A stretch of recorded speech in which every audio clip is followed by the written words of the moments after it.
People think they understand Denji, but they don't. Just take a look at his past. Today we'll be talking about 4 symbolic reasons why I think no one understands Denji. Denji's reckless behavior masks deep emotional scars from his past. He never had his family with him, he lived in a shack, and he had no one around him, until one day he found Pochita. Pochita later on became his best friend, and after this,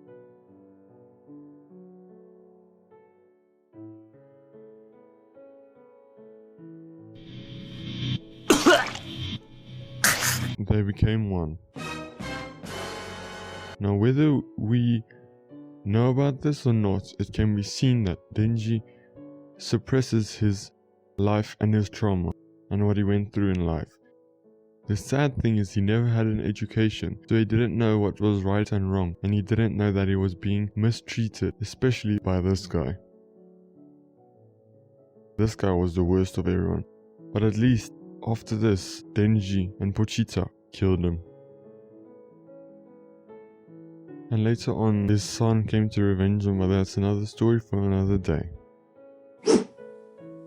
Denji, whether or not he shows it, just wants a normal life. He gets happy over a slice of bread. How sad is that? And he just wants to touch.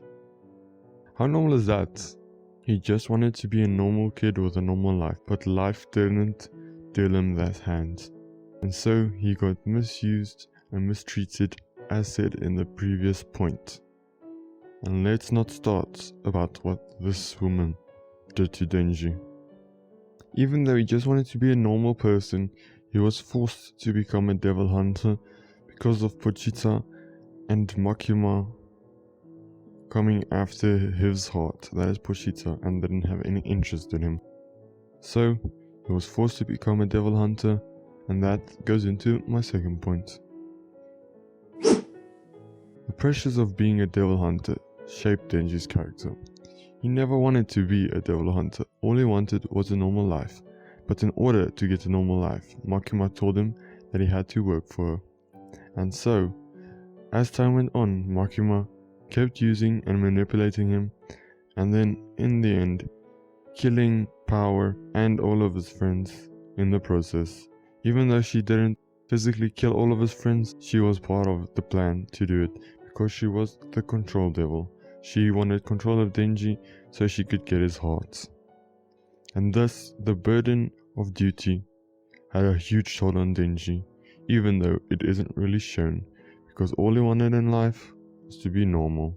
But nothing about his life was normal. He was a kid, raised without parents, without any schooling, and then got manipulated by Makima, and later on, he realizes this and kills her. His growth throughout the series is shown, and he went from a stupid kid to knowing what's right and what's wrong, and to now knowing how he was manipulated and that the only friends he had was, as a devil hunter, Power, Aki, the whole crew. It was a shame to see them all die, but at least Denji now knows what he wants to be in life, and that is the father of the reborn Makima. How ironic is that? Now he'll sort of be a dad. So from the start to the end of the first Chainsaw series, Denji grew a lot, and finally Pochita and him learned to love each other.